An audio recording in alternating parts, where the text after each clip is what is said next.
Bonjour à tous et bienvenue sur Mosaïque. La fermeture de 91 classes en Moselle avait été annoncée dans le cadre de la nouvelle carte scolaire. Des enseignants et des parents d'élèves ont été reçus hier après-midi en préfecture. Parmi les modifications dévoilées hier par l'inspecteur d'académie, une classe sera finalement ouverte à Houndelin. Espoir déçu en revanche pour les parents d'élèves de l'école du Witz à Wouswiller qui se battent à nouveau pour le maintien de la 4e classe. La prochaine réunion du mois de juin modifiera peut-être la donne, mais eux n'ont pas l'intention d'attendre les bras croisés. Ils ont déjà programmé une action pour jeudi 24 mars. Ils comptent se rassembler devant l'école et cadenasser les grilles, empêchant ainsi les élèves d'aller en classe. À la une aujourd'hui sur Mosaïque, le délai d'approbation du plan de prévention des risques technologiques, le PPRT, généré par la société Ineos Polymères de Sarralbe, est prorogé de 18 mois. 1 an et demi donc à compter du 15 novembre 2015. Décision prise en date du 4 et du 15 février dernier par le préfet de la région Accale et le préfet de la Moselle. L'enquête publique, qui devait démarrer prochainement, débutera donc vraisemblablement après les élections législatives de 2017. Or, le PPRT doit déterminer notamment le périmètre de la zone inhabitable aux abords d'Ineos et le périmètre de la zone où les habitations doivent être aménagées, par exemple en termes de fenêtres à remplacer et de terrasses à supprimer. Du côté des riverains de l'usine Ineos, installée sur le banc de Willerwald, la nouvelle est accueillie avec une certaine fatalité. Dans le JT, rencontre avec ces personnes qui habitent à 2 pas d'un site Céveso 2. Pour les autres sujets de l'émission d'aujourd'hui, voici le sommaire. Avec l'Aglo, plus belle la vie. Au programme aujourd'hui sur Mosaïque, nouvelle expo version tout beau, tout propre au musée de la Faïence pour plonger dans le monde de l'hygiène de 1840 à 1940. Ils vivent à côté d'un site Céveso 2. À Willerwald, rencontre avec les voisins d'Ineos, le PPRT a été reporté de 18 mois. Les riverains vont devoir se montrer patients avant d'être fixés sur le sort de leur habitation. Muy Caliente, la 2e édition de la Tropical Party aura lieu samedi au centre nautique communautaire de Sarreguemines. Petite histoire aux accents brésiliens, Jean-Jacques Flach nous parle de Ouro Preto. À Grosse Bliederstroff, la musique se joue tout en harmonie et c'est tendance.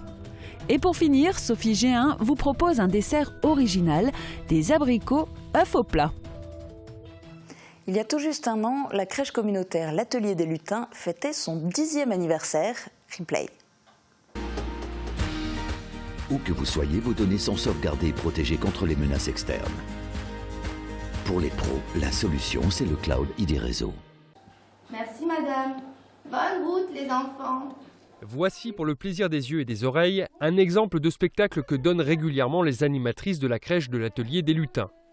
De quoi donner aux élus une idée du fonctionnement de cette structure de 10 employés, gérée par les Petits Chaperons Rouges, société spécialisée dans la crèche interentreprise et agrémentée pour recevoir 60 petits. En plus de l'Atelier des Lutins, une seconde crèche communautaire accueille les petits, la Bulle Enchantée. Les inscriptions pour ces 2 structures peuvent se faire sur le site internet de la casque www.aglo-sarreguemines.fr et c'est ouvert par tous les temps. Et à partir de demain, ça s'annonce pas mal. Regardez les prévisions de Météo France présentées par Sandrine Serbino. 7,6% des accidents du quotidien ont pour origine l'activité domestique. Assurance accident de la vie, la sécurité par tous les temps. Bonne nouvelle pour demain, on oublie le parapluie et les nuages et on profite d'un grand soleil dans un beau ciel bleu et ça pour tout le reste de la semaine. Les températures en profitent aussi pour remonter un peu et le vent se fait plus discret, on croirait presque déjà être au printemps. Côté température, on retrouve des normales pour la saison, même si la matinée reste fraîche avec de -2 à 0 degrés. L'après-midi, sous le soleil, il fera de 10 à 12 degrés. Demain, jeudi 17 mars, c'est la Saint-Patrick, mais pensez aussi à souhaiter une bonne fête aux Patrice ou Patricia. Le soleil nous accompagnera de 6h38 à 18h40. Et bientôt, il fera de nouveau assez beau et surtout assez chaud pour pouvoir profiter des aires de jeu. Et comme tous les mercredis, on laisse la parole aux enfants et aujourd'hui, ils nous expliquent ce que c'est Internet.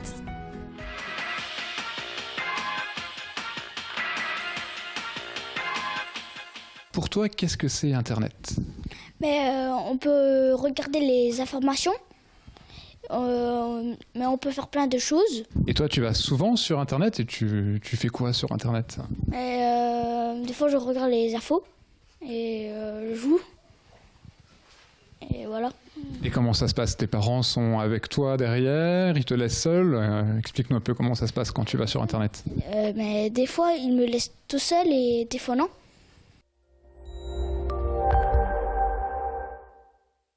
Je parraine un ami et tout le monde y gagne. Mon filleul, ma banque et moi. Au Crédit Mutuel, un client satisfait rayonne. Le Conseil régional de Lorraine vous présente la météo des neiges.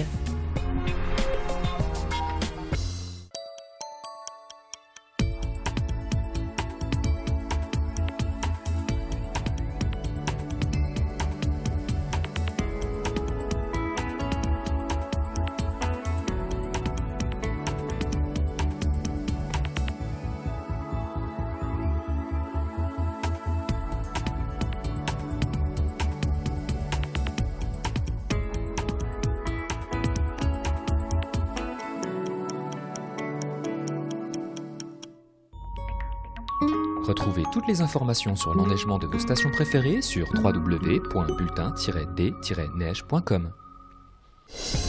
Le Conseil régional de Lorraine vous a présenté la météo des neiges. À la une du Républicain Lorrain aujourd'hui, en page régionale, l'ERL vous donne 3 bonnes raisons de visiter le Salon de l'Habitat qui se déroule de vendredi à lundi au Parc des Expositions de Metz Métropole. Des stands pour tous les goûts et tous les budgets, des animations originales ainsi que des tuyaux sur les nouvelles tendances et les pratiques écologiques. En page locale de l'édition de Sarreguemines, c'est un choc frontal qui est à la une. Un motard sexagénaire originaire de Saint-Rasmin a été blessé dans cet accident qui s'est déroulé hier peu avant midi rue de Steinbach. Il n'a pas pu éviter une voiture qui s'est déportée sur sa voie pour des raisons encore inconnues. À cause de la violence du choc, sa moto s'est encastrée dans les barrières de sécurité. Dans l'édition de Forbach, 250 lycéens pêcheurs de perles sont à la une.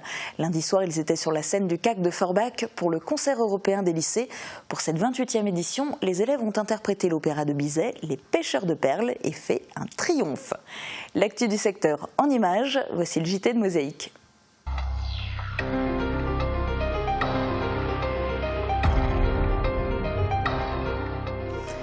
Attendre la fusion difficile de la communauté de communes de l'Albe et des Lacs avec l'agglo de Sarreguemines, attendre 18 mois et laisser passer les élections législatives, et après, l'enquête publique et peut-être encore des études avant qu'enfin on obtienne une réponse. Alors quitter les lieux ou rester, aménager son habitation, mais à quel prix et avec quels moyens? Les riverains de l'usine Ineos résidant à Sarralbe n'ont d'autre choix que de se montrer patients, encore et encore. Jean Birkel les a rencontrés. Moi, je vous souhaite la bienvenue. Tout le paradoxe de la situation réside dans ces sourires. Rue de l'Étang à Villers-Walde, on est fatalement heureux de vivre dans ce que certains appellent un coin de paradis, à 2 pas d'un site Céveso 2, un site qui présente des risques d'explosion. Ces riverains se sont installés là avant la construction de l'usine, dans un coin de verdure, puis il a fallu apprendre à vivre avec un nouveau voisin au début des années 70. Il y a un petit coin de ciel bleu, un étang. C'est plutôt pas mal derrière chez vous? Oui, c'est pas mal, mais avant qu'il y ait l'usine, il y avait un terrain de football où il y a des bons souvenirs. Et puis, à fur et à mesure, l'usine s'est agrandie. Et aujourd'hui, devant la porte, c'est pas mal. Derrière, c'est pas mal non plus, mais je préfère derrière que devant. Cette usine qui leur cache parfois le soleil en hiver, cette usine qui leur a causé tant de désagréments lors de la construction, cette usine qui a donné un emploi à leurs voisins et qu'il ne fallait pas critiquer, il a bien fallu s'en accommoder. Dans les années 2000, je me suis dit il faut qu'on arrête ces nuisances apportées à ces riverains de la rue du Canal et de la rue de l'Étang. Et donc j'ai décidé avec des membres des 2 rues de créer une association. À partir de ce moment-là, les contacts avec Ineos, Solvay, Innoven ont été comme le jour et la nuit. Et nous avons été écoutés et des progrès très substantiels ont été réalisés. Aménagement des routes voisines, du parking pour les employés de l'usine, plantation d'une haie de thuya. Les relations sont même devenues cordiales avec le directeur du site, qui est parfois invité aux fêtes de quartier. Les relations avec Ineos sont actuellement, je dirais, au beau fixe, sont excellentes. J'ai pratiquement réponse à toutes mes questions et la direction est relativement ouverte à toutes nos doléances. Vous avez l'impression que Ineos, s'ils pouvaient le faire, ils accéléreraient la procédure de PPRT ? Je pense que Ineos est prêt, tout en sachant que il y a certainement toujours des améliorations à apporter. Mais je pense que Ineos serait prêt à avancer le plus rapidement possible. Et si Marcel Weber parle ainsi du PPRT, c'est aussi parce qu'il est membre de la commission de suivi du site. Il représente d'ailleurs le collège riverain. Et son principal souci, c'est la défense des membres de son association. Cela représente 18 foyers à Willerwald. Dans cette commune, tout comme à Sarralbe ou à Herbitsheim, le PPRT va engendrer de lourds changements pour certains, des travaux d'aménagement dans certains cas, une expropriation ou un délaissement pour d'autres. Regardez. Dans le cadre du PPRT, les habitations qui sont en zone rouge sont des habitations qui sont impactées par une expropriation ou un délaissement. En zone bleue, par l'obligation de réaliser des travaux de renforcement. Et en zone verte, par une prescription de travaux qui sont plus légers, donc remplacement de vitres éventuels. Voilà. Si le code couleur est simple, il reste à déterminer le zonage. Et c'est là que les affaires se compliquent. Il faut combiner les règlements et leurs évolutions. La récente prorogation du PPRT tient notamment à un rapport de l'inspection des installations classées daté du 14 janvier 2016. Mais ce qui compte surtout pour les habitants concernés, c'est l'évaluation de la valeur de leurs biens immobiliers. Juste après la création de l'association des riverains, nous avons pensé qu'il serait bien de savoir quelles étaient les conséquences financières en déperdition par rapport à l'installation de l'usine. Quelques riverains ont décidé de faire appel à un bureau d'expertise et nous nous sommes très vite aperçus qu'il y avait 2 barèmes dont une dévaluation due de 20 à 25% suivant le cas, dû à la présence de l'usine. On m'a expertisé la maison, ça fait 10 ans. Donc les chiffres ne correspondent plus. Aujourd'hui, je me demande qui c'est qui voudrait bien racheter ma maison, à part Ineos, ou me faire exproprier et puis voir ce qu'on nous donne. Mais j'ai un hic, je me pose la question, ce qu'on va me donner, est-ce que je pourrais reconstruire la maison, la même valeur, avoir la même valeur qu'on m'a expertisé la maison. Reconstruire une maison ailleurs, une hypothèse qui peut plaire à Édouard comme aux autres membres de l'association, mais tous savent que le temps joue contre eux, ils sont retraités et les procédures seront longues, sans doute même trop longues, pour envisager de couler des jours heureux ailleurs qu'ici. Nous suivrons bien sûr les évolutions de ce dossier et de cette association de Willerwald, association prête à collaborer avec une éventuelle association de riverains basée à Sarralbe. Mais aussi curieux que cela puisse paraître, il n'existe rien de tel dans la ville voisine, pourtant très largement concernée par le PPRT. Le musée de la faïence est notamment connu pour sa collection d'assiettes et pièces de service de table. Cette fois, l'exposition temporaire dévoile une toute autre facette de la production sarregueminoise. Tout beau, tout propre, c'est le titre de cette exposition. Alors vous l'aurez peut-être compris, cette année, ce sont les objets liés à l'hygiène qui sont présentés au public. Marie Lorenz s'est glissée avec sa caméra dans les allées de l'exposition à l'occasion du vernissage. Le récit est de Thomas Drouin. Ça nous donne une bonne idée de la diversité, encore une fois, de la diversité des produits de Sarreguemines, de la faïencerie. Voilà. Et je crois que c'est une exposition qui mérite qu'on s'y arrête. Voilà. Comme Jacques Fassel, nombreux étaient les collectionneurs enthousiasmés par la nouvelle exposition présentée au musée des faïenceries. Une série d'objets en faïence rarement présentés en vitrine puisqu'il s'agit d'objets liés à l'hygiène.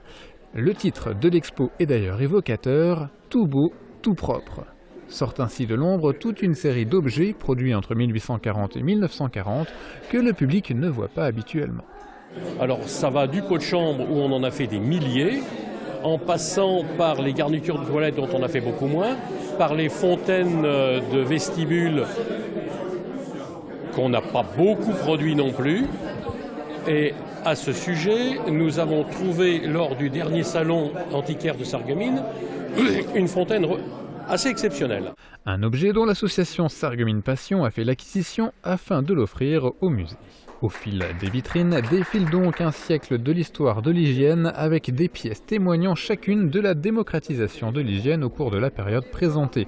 Le visiteur retrouve aussi un temps donné de l'histoire de la céramique avec des objets à usage pas uniquement décoratifs et issus des manufactures de Sarreguemines.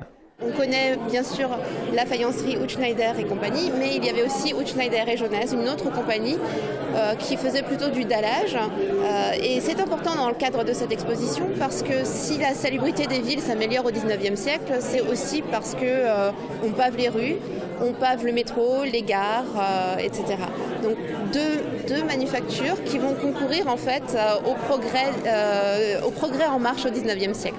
L'expo est visible actuellement et jusqu'au 1er mai au musée de la Faïence. A noter qu'une visite guidée est prévue le 3 avril, tandis qu'une visite à destination des familles est, elle, programmée le 10 avril.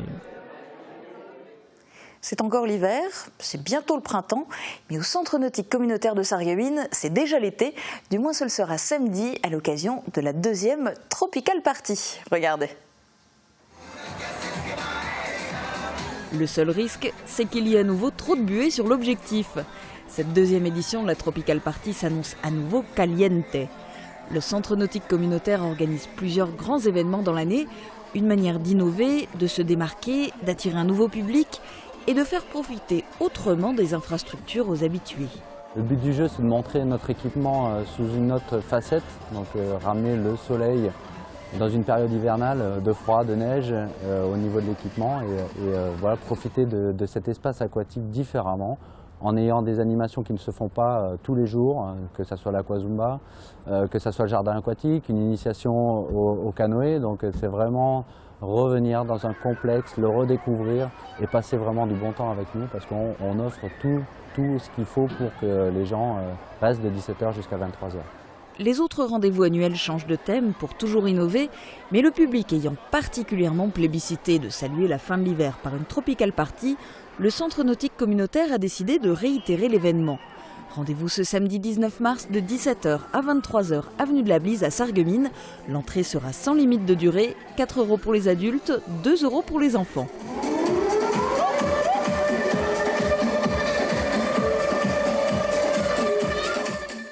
Direction maintenant les hauteurs de Vagney dans les Vosges où une quinzaine de concurrents se sont affrontés dans un concours de chiens de troupeau. Rencontre avec la race Border Collie, très répandue dans les élevages ovins extensifs. C'est un reportage de Vosges Télévisions pour le magazine Une semaine en région. Étrange balai que ce va-et-vient entre un Border Collie et ses 5 brebis. En réalité, il s'agit d'un concours de chiens de troupeau organisé ce dimanche sur les hauteurs de Vagney. Le principe, le canidé a 6 minutes pour faire traverser les 3 portes à ses brebis dans un rythme le plus régulier possible.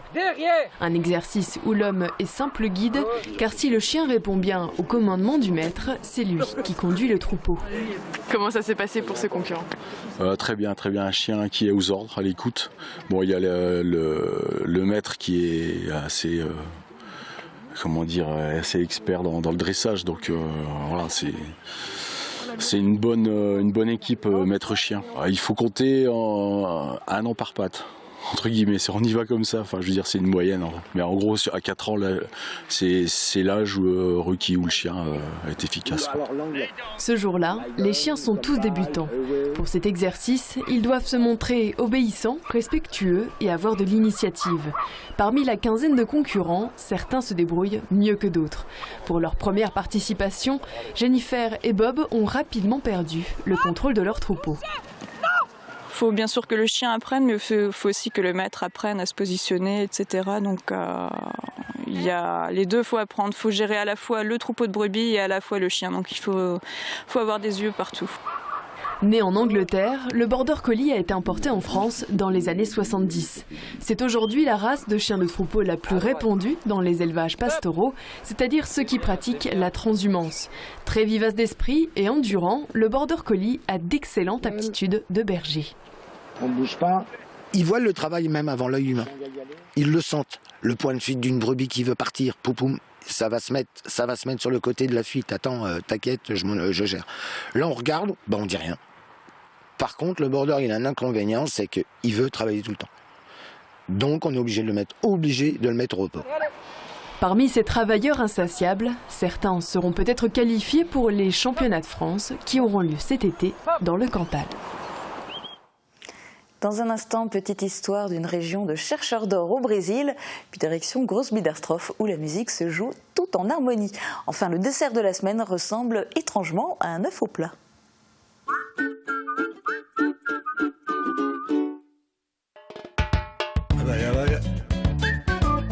Du 11 mars au 2 avril, la ville de Sarreguemines vous propose la 18e édition du festival Miret de Plate, festival de langue francique et des langues de France.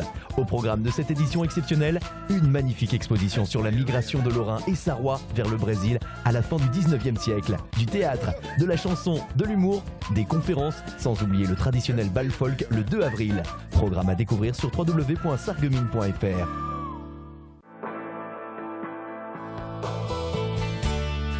Quand on comprend de moins en moins bien, on finit par se couper du monde. Réagissez et testez votre audition gratuitement à la passion de l'audition. Ensemble, trouvons la meilleure solution pour la meilleure audition.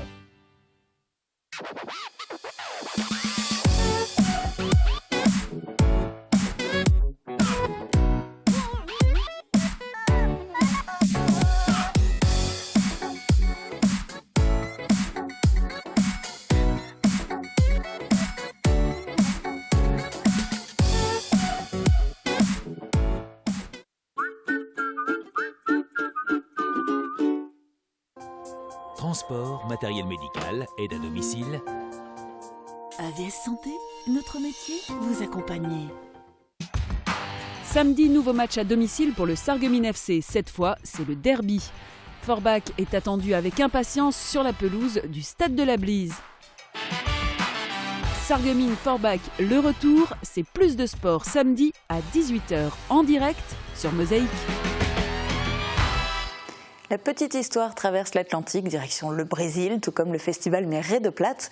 Jean-Jacques Flard propose une exposition de photos prises dans une région du pays à l'histoire riche et singulière, celle des chercheurs d'or de Ouro Preto. Baptême, mariage, communion, faites le plein d'idées chez Festividé. Festividé, Festividé, des idées toutes faites.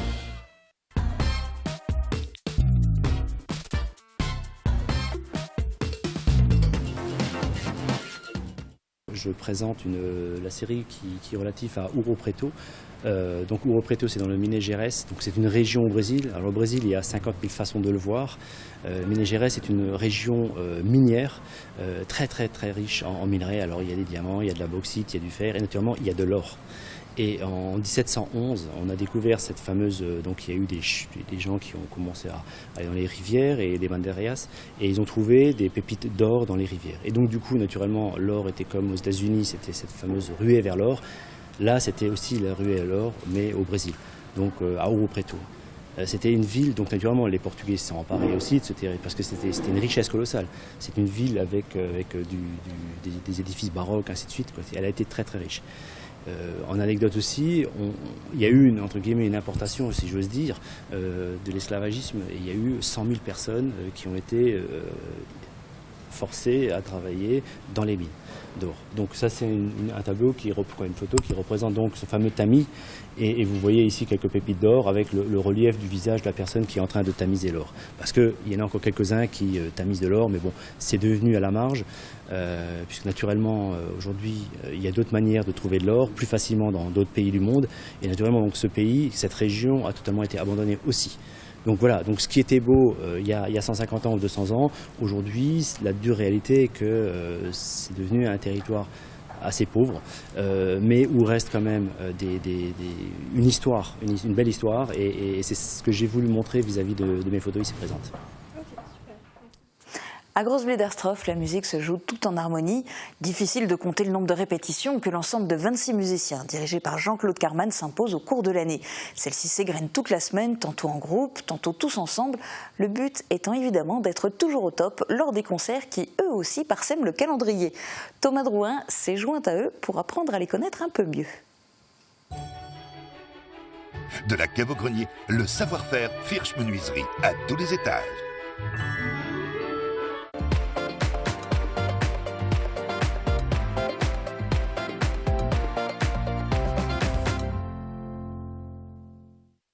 Une harmonie, c'est déjà avant tout un ensemble de cuivre et de bois, des instruments avant tout, qui s'assemblent pour donner vraiment un ensemble d'harmonie. 1, 2.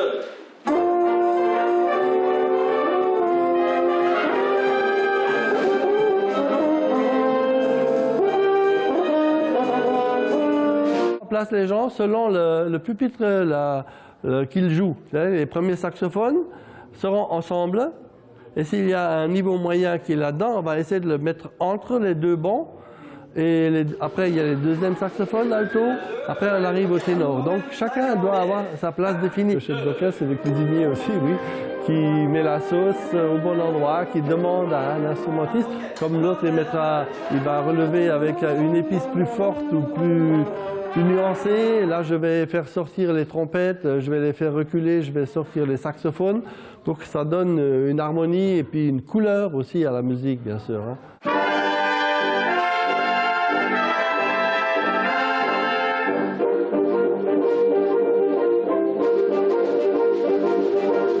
L'ambiance d'une répétition, pour moi, c'est l'ambiance de travail. C'est-à-dire que quand le musicien part d'ici, sort de la répétition, il doit avoir l'impression d'avoir appris quelque chose.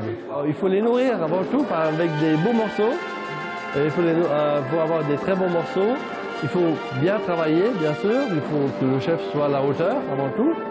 Il faut que ce soit des morceaux intéressants aussi, et parfois très difficiles, mais il faut que ce soit au final, le jour du concert, finalisé, un sommet.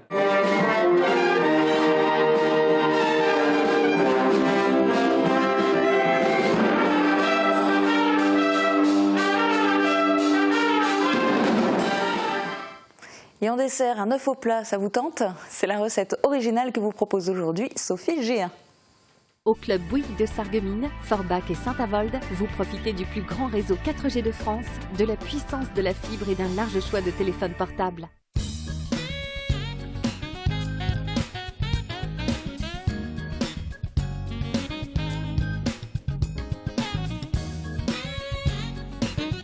Bonjour, aujourd'hui on prépare un dessert spécial Pâques, des œufs au plat.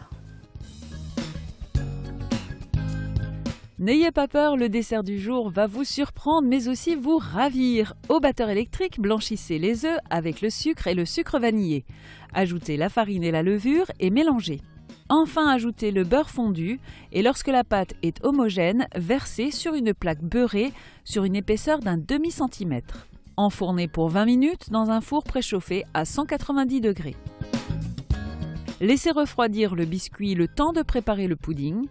Étalez le pudding sur toute la surface du gâteau, puis sans attendre, placez les oreillons d'abricot à égale distance les uns des autres. Laissez refroidir le tout, puis préparez le nappage avec le sirop des abricots. Versez le nappage sur le gâteau et dès qu'il est figé, vous pourrez le déguster. Pour réaliser cette recette, pour une plaque à gâteau, il vous faudra 3 œufs, 200 g de beurre, 225 g de sucre, 200 g de farine, un sachet de sucre vanillé, un sachet de levure chimique, un sachet de pudding, 500 ml de lait, une grande boîte d'abricots au sirop et un sachet de nappage pour tarte transparent.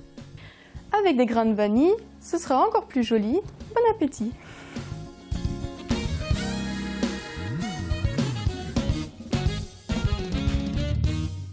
N'oubliez pas, le mercredi, des places de ciné vous tendent les bras sur la page Facebook de Mosaïque. Il vous suffit de participer à notre jeu concours.